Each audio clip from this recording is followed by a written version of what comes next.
alhamdulillah bisa itu kita bersyukur Allah. Dan selawat dan salam tetap kita tetapkan pada junjungan kita Nabi Muhammad SAW. Mudah-mudahan pertemuan ini ada manfaat barokah. Mari kita buka dengan bacaan basmalah bersama-sama. Bismillahirrahmanirrahim. Dan saya lanjutkan, setelah itu saya ditelepon Pak Gufron. Jadi Pak Gufron tidak ikut ke sini Pak Agus, tapi dikasih tahu Pak Imam Bukhari bahwa ada peternakan yang konsepnya menarik gitu. Pak Gufron telepon saya sama Pak Bukhari secepatnya ke siapa? Secepatnya ke Pak Gufron gitu, biar segera ada eksekusi gitu. Beliaunya begitu semangat betul. Akhirnya saya silaturahim ke Pak Gufron. Ini kakak saya ini. Halo. Pak Gufron. Kita preambul dengan Pak Gufron. Pak Gufron ingin ke sini. Gitu, Pak. Beliaunya ke sini sama saya pas. Assalamualaikum. Kakak saya ini mau tak ajak jadi awak kandang di Bulsari. Monggo benar Rian. Jadi setelah Pak Gufron ke sini justru tambah tertarik waktu itu kalau tidak salah jenengan di UGM. Pas di Jogja lah. Setelah itu Pak Imam Bukhari dikasih tahu Pak Gufron langsung meluncur ke sana juga. Dari waktu ke dalamnya Pak Gufron sebenarnya harus dengan saya, tapi waktu itu saya tidak bisa karena kondisi sudah malam. Saya kalau nyetir malam ini ampun saya itu kalau tidak ada temannya. Nah itu kalau ada temannya isonge wangi moco enak opo gitu. Nah itu setelah itu Pak Bukhari saya ke sana lagi sama Pak Imron ke Pak Bukhari di pucuk gunung sana. Karena beliau ingin ayo kapan sekali ini kuncinya di Pak Agus Pak. Saya kan konsep kuncinya di Pak Agus karena yang ngerti terutama ini kalau kambing semua orang bisa merawat. Saya gitu kan. Tapi kalau sudah menyangkut kualitas pakan sama pasar, nah ini tidak sembarang orang gitu loh Pak Agus. Kalau kambing pokoknya dikayaknya orang suruh ngingoni 1-2 bisa, tapi kalau udah ratusan kan harus ada manajemennya kan itu. Nah, ini makanya Pak Imron ini mewakili Pak Bukhari gitu. Pak Gufron ini yang memang siap untuk bermitra. Ini kakak saya Pak Sukateman ini juga yang mau saya ajak di desa saya Pak Gus. Jadi kalau pakan insya Allah hijauannya sudah mulai saya siapkan, tinggal nanti konsep kandangnya tak ajak ke sini biar lihat kandang seperti itu. Mungkin dari saya berambulnya seperti itu. Selanjutnya sampai selesai diskusi ini ya mudah-mudahan nanti Allah ngasih ridho dan bisa terwujud. Saya serahkan untuk pimpin pada Pak Agus.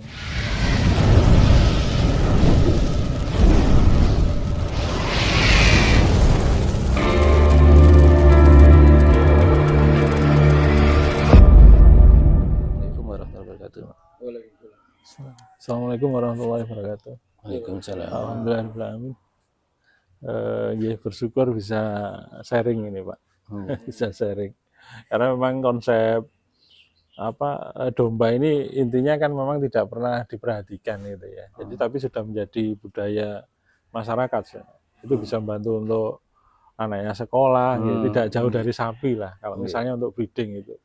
Karena kebetulan limbah pertanian, kemudian lahan pertanian yang banyak itu, kemudian hijauan-hijauan yang melimpah ini kan juga sumber makanan yang murah gitu kalau untuk domba, untuk domba dan sapi. Nah saya dulu peternak ayam, Pak Gufron. Ayam telur mulai 99, jadi sampai sekarang sebenarnya. Cuma bergeser ke ruminansia itu 2010. Setelah 2008-2009 bangkrut itu intinya. 2010. Jadi dengan konsep bahwa ada berkah di usia domba gitu. Karena pasar sebenarnya sudah disiapkan, tinggal kita bagaimana buka pasar itu. Nah, termasuk akikoh, kurban itu kan, warung sate gitu ya. Itu di Jogja aja per hari bisa motong 850 ekor untuk domba per hari gitu. Itu kebutuhannya sangat tinggi sekali. Saya kemarin memprediksi setelah Idul Adha harga domba pasti naik. Dan kemarin supplier saya juga sampaikan ternyata betul-betul naik. Dari yang kemarin hanya 55 itu 53, saat ini sudah 60, 65 sekarang, 63, 65 per kilo hidup. Per kilo hidup. Nah ini yang potensi untuk breeding. Nah kalau fattening memang agak berat Pak, karena harga bibit mahal, harga jualnya pasti tidak akan bisa bergerak cepat. Karena kan terkait dengan konsumsi masyarakat ya, permintaan masyarakat ya. Kalau di pembibitan itu peternak kan semakin banyak itu ya. Semakin banyak kemudian semakin butuh bibit itu, jadi akhirnya bibit jadi kompetisi untuk mendapatkan itu. Akhirnya harganya mahal. Ya. Nah, kalau misalnya kita nanti ya memang secara kalau untuk budidaya memang harusnya kita bibit punya sendiri. Jadi dari bibit sendiri kemudian ke fattening, insya keuntungan berlipat-lipat daripada kita beli bibit di pasar kemudian kita gemukkan. Karena ada permainan di pasar itu pinter-pinter sekarang, Bante Pak. Kalau di saya kan mahal itu, harga bibit misalnya di saya sampai sekarang pun saya jual masih 60.000 sampai 63, mulai kemarin. Di pasar sudah 53.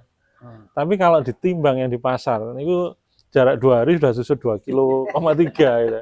Tapi yang di kita langsung naik ke atas. Jadi akhirnya grafik pertumbuhannya turun, terus nanti 1 bulan baru balance nanti. Nah ini yang bikin kerugian. Gitu. Nah makanya kan sebenarnya saya menggaungkan ini kan mulai 2019 itu sudah terasa nih. Ketika 2018 mau ekspor domba ke mana, ke Malaysia, itu sudah pasokan gemukan sudah mulai menipis dan harga sudah mulai menanjak naik, sudah arahnya pasti bibit akan mahal. Ternyata 2019 itu betul sudah di angka 48, 50.000, 2000 tahun 2000 sudah di atas 50.000 gitu. Sampai sekarang pun jantan kalau real nih, harga real itu bukan harga sudah dimodifikasi dengan pakan basah misalnya. Ini sudah di 100.000 sebenarnya. Antara 80 sampai 100.000 per kilo bibit. Nah, kalau kita bisa menciptakan bibit dengan harga 70.000 nih itu peternak untung, Penggemuk pun nanti untung. Sudah sama-sama dapat. Mau diambil 60.000 per kilo untuk gemukan, insya Allah masih untung. Karena kan ketika dapat bibit dari petani masuk ke kandang, itu langsung lari start. Tapi kalau dari pasar masuk ke kandang masih turun dulu, baru 1 bulan naik gitu. Itu jadi butuh waktu panjang untuk bisa dapat hasil yang bagus. Nah, ini banyak yang tidak minat dengan breeding itu kan karena modal, Pak. Kita berhitungannya di modal. Kita nunggunya kan 8 bulan nih. Atau kalau misalnya bunting paling boten 6 bulan lah nunggu untuk masa panen itu. Kemudian kemarin saya hitung total investasi untuk 250 ekor itu termasuk dengan modal dombanya, ini hampir 800-an, Pak. 250 ekor. 800 juta itu kandang, pakan, induknya semuanya. Nah itu masih ketika masuk itu nunggu lagi kan masih 7 bulan untuk bisa mulai menjual. Nah sedangkan 800 juta ini kalau untuk fattening bisa sekitar 500-400an ekor gitu ya. Tapi berputarnya agak cepat memang, cepat. Tapi keuntungannya nipis nanti. Keuntungannya nipis. Jadi kalau bibit 1 ekor sekitar 800 nih, 800 ekor gemukan kalau untuk fattening. Nah, tapi dengan kondisi harga bibit yang tinggi kemudian harga jual yang rendah, itu dapatnya nipis saya. Nah, saya anggap sudah tidak untung lah kalau sekarang. Yang untung itu nanti pada saat jual korban, karena korban itu tidak akan kurang dari 80.000 itu harga jualnya. Jadi antara bibit dengan harga jual kan selisihnya sedikit. Atau paling tidak balance lah. Kalau yang tahun kemarin itu bibit kan harga 80.000 kalau realnya itu. Dijual 80.000 ini untungnya besar. Tapi kalau hari-hari biasa kemudian diambil 65, sekarang kan udah 66 nih ngambil di kandang. Setelah habis kemarin Idul Adha 75-80, sekarang udah 66. Gitu. Tapi kalau 66 ditawar pun nggak akan saya berikan. Ini pasti nanti merangkak lagi naik ke atas. Nah ini kalau di fattening kondisinya begitu. Makanya breeding ini nyantai sebenarnya Pak. Nyantainya itu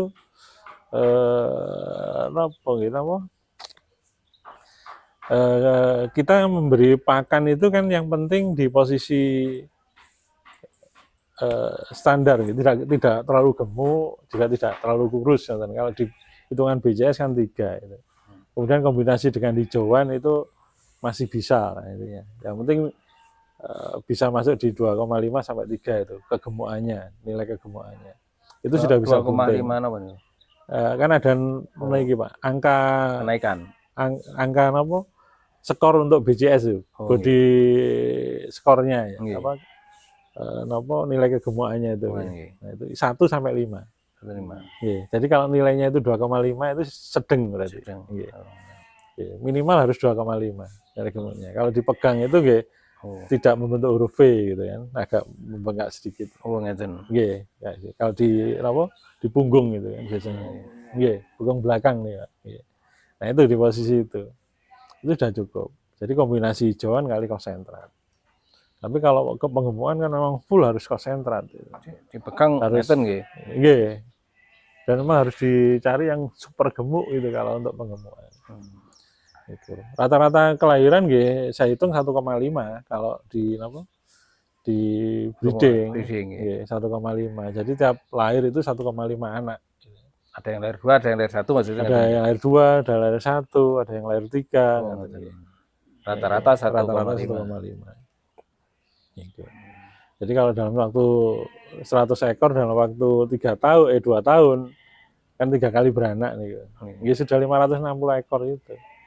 Anaknya. Kalau itu pakan tidak beli, pakan dari lahan sendiri, kan buatan pusing dengan pakan. Karena yang pusing itu kan pakan sebenarnya Pak. Kalau udah domba tidak makan, terus mending orangnya tidak makan gitu, daripada ternaknya tidak makan biasanya. Jadi posisinya begitu. Jadi kalau sudah punya lahan sendiri, apalagi lahan yang tidak termanfaatkan, kemudian dijadikan hijauan gitu ya, untuk pakan ternak kan memberikan nilai tambah juga untuk di lahan. Kemudian pupuknya nanti diambilkan dari kotoran hewan itu untuk pupuk lahan hijauan, kan sudah tidak ada biaya yang dikeluarkan lagi. Jadi kotoran termanfaatkan, hasil hijauannya juga dimanfaatkan dombanya. Insya Allah lebih banyak. Tapi nanti wonten ada tambahan pakan konsentrat memang. Untuk mengkondisikan tubuhnya itu sedang gitu, gemuk, sedang dan gemuk itu di posisi itu. Niku mungkin produknya di situ. Memang kebutuhan bibit kita banyak gitu ya. Kalau misalnya 1000 ekor nggak habis kalau sekarang. Konsumen saya yang di mitra saya yang di Trenggalek kalau dikirimi 500 saja kurang ya. Padahal saya enggak bisa ngirim segitu, paling 300 per bulan. Oh, yuk mawon nih, karena yang saya mau ngirim dengan bibit yang tidak berkualitas kan kasihan gitu. Nah, itu makanya kalau misalnya nyari bibit asal-asalan 600 angsal gitu. Itu pun asal-asalan. Tapi kalau nyari bibit bagus nih paling 300 nih baru bisa. Padahal kebutuhannya 1000 2000. Itu yang jadi masalah sebenarnya untuk fattening gitu di bibit. Terus asiknya malih kan ngoten niku. Kita lihat anaknya lari-lari. Itu hiburan tersendiri lahir gitu. Hiburan. Makanya ini kan memang saya tata untuk saya kasih gazebo, ada tumbuh-tumbuhan, macam-macam itu kan orang masuk niku seger. Jadi bisa rekreasi tapi di situ ada keuntungan yang lain gitu dari anaknya domba. Ini tidak pernah Pak, tidak pernah bidani kalau ada kelahiran domba itu. Jadi pagi lahir jebrot nanti dipindah sama anak-anak itu aja. Tapi kalau di luaran itu kan harus ditunggu kan harus ditunggu sampai itu tidak perlu udah keluar sendiri. Nah itu kan kuncinya kan dipakan. Menawi panjangan makin tidak pakai konsentrat, harus ada tumbuhan yang sumber protein, kasus Indigofera gitu nih ya. Indovera, ada kemudian pakcong itu dikombinasi dengan ini, ada gliriside gitu. Itu aja udah cukup sebenarnya. Insya Allah bulan depan nih yang dengan UGM ini yang kita bikin pronis itu, protein manis Pak. Itu hanya untuk imbuhan dan itu untuk menghemat pakan Pak. Untuk yang di indukan bisa dikembangkan di 3 pilar kan tambah bagus. Nggih, saged. Terus yang niki malih niki sedang proses pengajuan dengan Prof Zainal itu napa nggih sama. Jadi konsepnya itu bikin pakan dengan probiotik prebiotik itu gitu ya. Untuk indukan gitu ya. Yang nanti murah karena memang sekarang ini kuncinya di indukan itu. Ini kan karena Pak Agus. Jadi kan terutama yang saya pelopori dengan teman-teman ini kan menanam ya intinya dipacong dulu. Nanti pinggir-pinggirnya itu kan Indicovera semuanya itu. Itu kan nanti cuma proses supaya menjadi pakan komplit fitnya itu bagaimana gitu? Nggih, niku bisa saged dicoper bersamaan. Pak. Gitu ya. Tinggal kita menghitungnya kan kondisi basah bisa aja sama dengan kita mengkondisikan kering ya. Dari Indovera ini berapa proteinnya? Nanti harus dikombinasi bagaimana itu nanti bisa. Nggih, nanti bisa dikeringkan juga atau nanti bisa kondisi basah tapi dengan silase. Itu malah tidak beli lagi, tidak ada pakan yang keluar uang intinya. Jadi kalau yang biasanya dilakukan peternak-peternak itu kan yang penting isi kandang, bikin kandang dulu, isi ternak, pakan belakang gitu ya. Umumnya itu. Karena kan bisa yakin gitu rezeki dari Gusti Allah, tapi kok mangan gitu kan. Ternak kan makan, betul makan tapi kualitas Pak. Jadi semua usaha itu harus disiapkan dulu. Baru nanti kita berdoa gitu. Doa beriringan lah nih, doa dengan usaha. Amin berapa saya ke sini juga yang ketemu sama Pak Romi, tidak ketemu Pak Agus. Itu kan ceritanya orang yang sudah tadi itu. Jadi beli paket, sak pakannya, beli berapa itu kan beli paket Pak, beli paket kandang itu, sak kandangnya, sak pakannya, sak ininya, sak kambingnya. Nah ini setelah pakannya habis itu bobotnya nggak naik dan tingkat kematiannya tinggi gitu. Makanya kan dengan baca konsep saya itu